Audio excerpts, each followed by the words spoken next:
I understand. I said. Let's graduate One from second, this. brother. Before I forget. Just 1 second. You said I don't believe in the same God as you. Yes. What I'm trying to explain to you is, we believe in the God of Abraham. Yeah. We believe in the God of Moses. Okay. And we believe in the God of Jesus. Now, I said Jesus is God. right. You're saying Jesus is God. Yes. Okay. Did Abraham worship Jesus? Yes. Where does it show that Abraham worshipped Jesus? there. Where?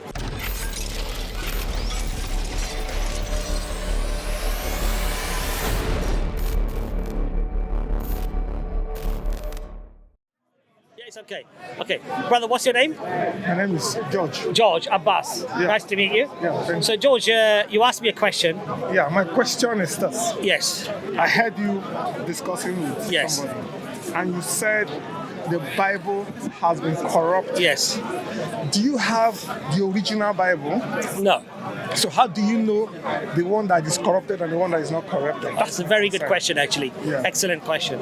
So how textual critics would do that is they would look at the manuscripts that are available. And what they would try to do is they would decipher through all of the manuscripts to look for commonality. What's common and what's not common.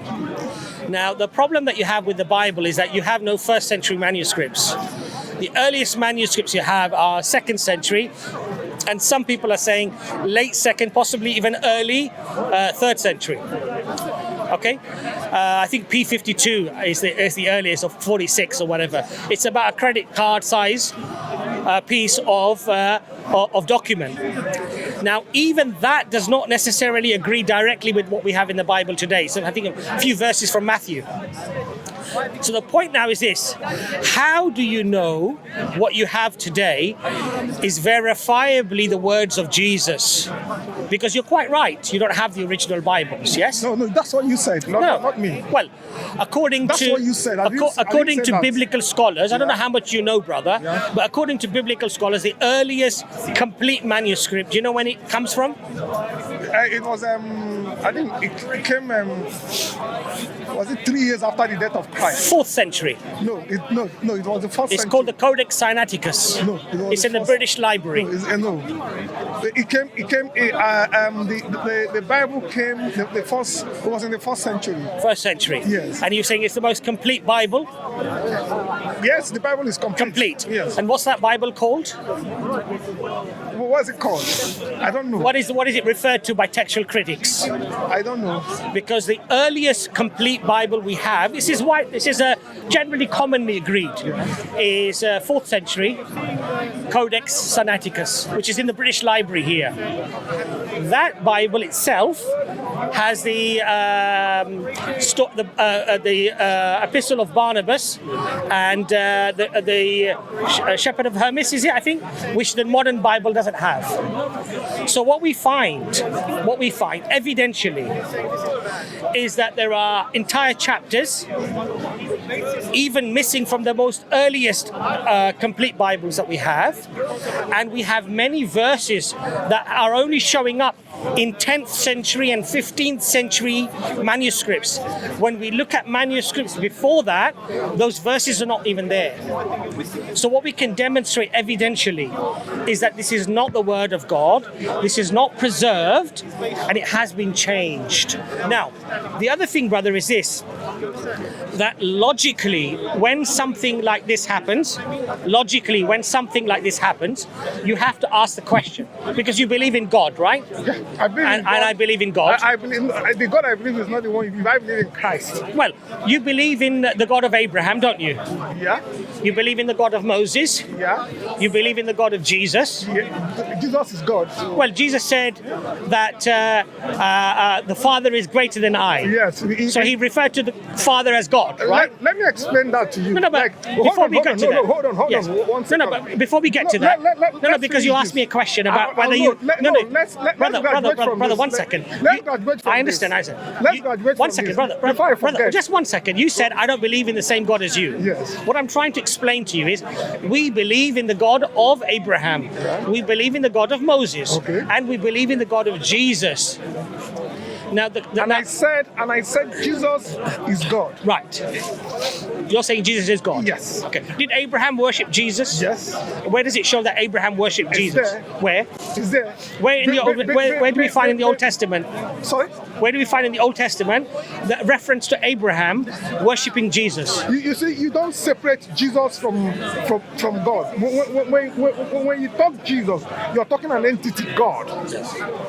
Do you understand? Yes. Maybe you are looking at God the Son when Jesus manifested himself as in flesh, Yes. and you're asking me, did Abraham worship the flesh? Yes. Abraham worshiped God. So And did we have Abraham one worship a God. Trinity? The Trinity is one God. Yeah. Did Abraham worship a Trinity? Yes, He did. as he worshiped God. Do we have any evidence of that? Yes, What's the evidence? because it's one God. They are not two. No. But what's the evidence? Because remember, the Trinity is something very different from what Moses No, preached. it's not true. Did Moses preach the Trinity? Moses preached God, and the God Moses preached is the God of his one God, not three. So Moses said to the people, Shema Israel, your God is one. Yes. One God. Yes. So did he say your God is 3 in 1? God is not three in one. God is one. God is one. God is one. But what you are mistaken is this: God can manifest. He came to manifest as flesh. God is one. It's like you. You're a being. You have your head. You have your hand. Yes. You have your legs. Do you say because your legs is different, so you won't call yourself a being? No. God is one. He came to manifest as God the Father, God the Son, and God the Holy Spirit. So he's one. He's not three. Right, so he's one. Yeah. Okay. So when But came to manifest in three different ways. okay. So you're saying that there is only one God, Yes. and it's in this triune. The Father is God, the Son is God, Yes. and the Holy Ghost is God. Yes. Okay. So when Jesus, in the Garden of Gethsemane, he puts his face onto the ground and he worships his God. He says his Lord, and he prays to God. Who is he praying to? Is he praying to himself? He's praying to. At that point in time, he's manifesting as he's manifesting in the flesh. Okay. So he's not God at that time? No, he's God, but manifesting in the flesh. Okay. So he is. Hold on. Yes. You have children. I have children. Yeah, Yes. you have children. Yes. At times, you come to your son, if you have a son, you come to him as a child, but you're still the father. Yes.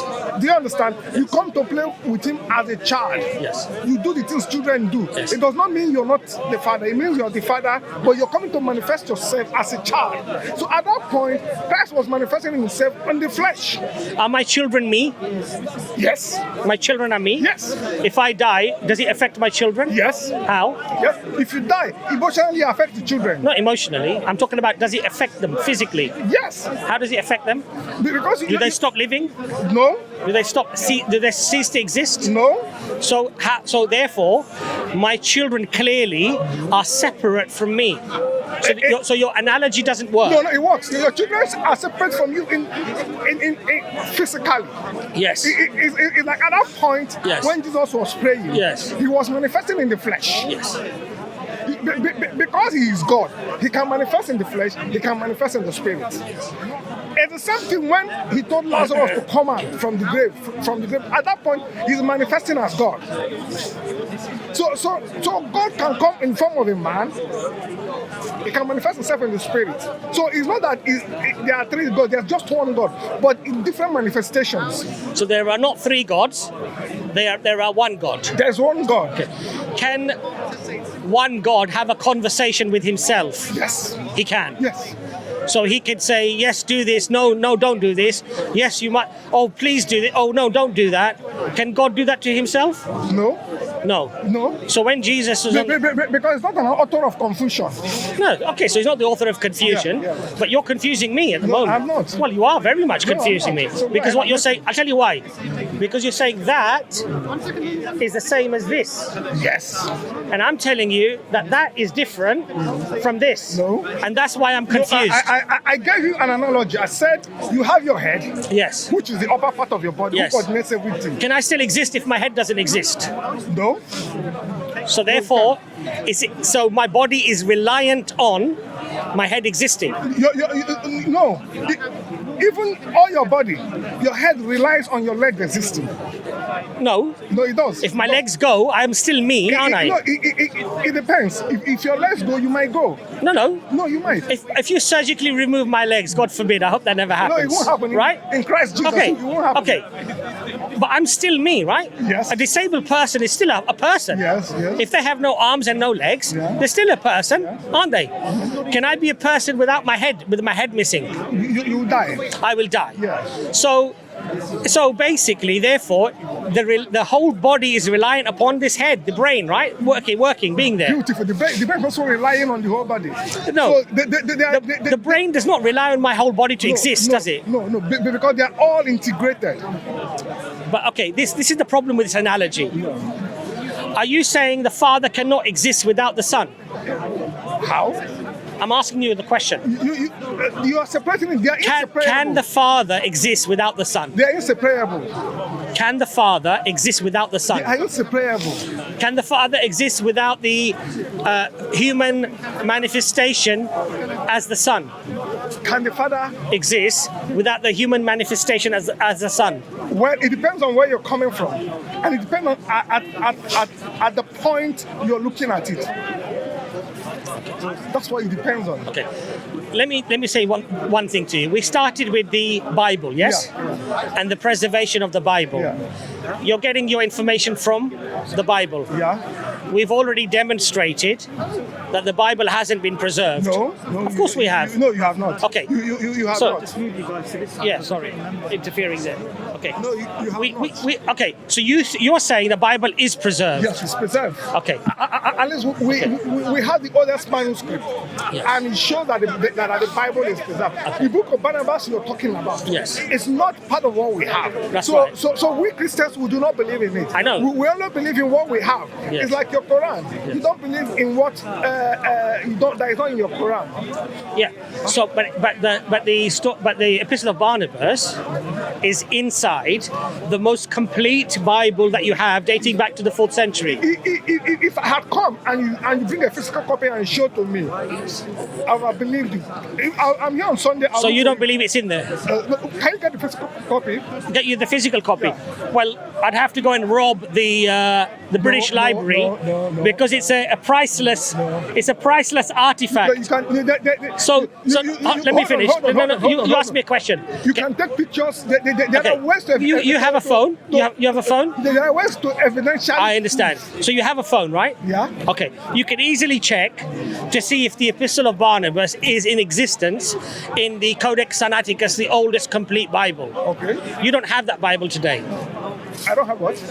You don't have the Epistle of Barnabas in your modern Bible. You've taken it out. Like now- I said, what so is now- not in the present Bible Right. is not part of. So what is written in the present Bible, even if it disagrees with manuscripts that are much older does not. and Bibles that are much older, No, you still think that it's preserved? No, the Bible is preserved. It does not disagree with the earliest manuscript. And the earliest manuscripts are all preserved. What we have today is the same thing what we have in the oldest manuscript. We know that the Bible, the New Testament, the book of either book of John or Luke was written some few years after the death of Christ. And there are people who are there who read what is there and what happened there. Do you have the Bible with you? No, I don't have the Bible. You don't have the Bible with you. Have you heard of the verse 1 John 5:7? Yeah, what was it? Have you heard the verse? Read it. Did you have it? I'll get it for you. So we only find this verse. It's been taken out of most of the Bibles now, by the way, because they realized it was a forgery. Yeah. They realized it was a forgery, so they removed it out of all of the Bibles. Well, most of the Bibles. Some of them still have it. You said all, now you said most. No, because No. Because I'm taking you by your word. So You said initially which Bible do you believe? Which is the Word of God? We don't have different Bibles. We have one. So I just explained to you that some Bibles don't have that verse. No. You said all, now you said some. Okay, hold on a second. Yeah, but you said that you believe in all of the Bibles. I said we have one Bible. We don't have all Bibles. You have only one Bible? Yes. So the Jehovah Witness Bible is the same as the Catholic Bible, as the Bible by the Protestant, by Seventh-day Adventists. You're saying they're all the same Bibles? Yes. Except Jehovah Witness goes there and says nothing, but the Bible is one. If you go to any bookshop, you get the same Bible. Until you haven't made your research, my brother. You haven't done your research. I mean, I don't want to be rude. I don't want to be rude, but it's a little bit.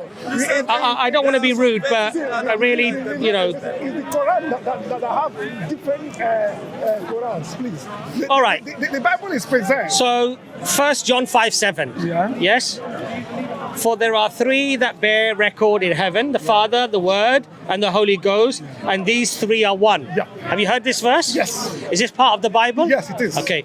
According to virtually all biblical scholars, this is an interpolation. The first time I think this verse was discovered or found was as late as either the 10th or the 15th century. Right? The whole Bible I have read. The whole Bible I have for read. us to have a fruitful discussion. The whole Bible I have read, they all have this version. No, they don't. It's there. It's there. In fact, I wish I came with my Bible. I would have opened it and I'll show you. In fact, you know what some of the Bibles say?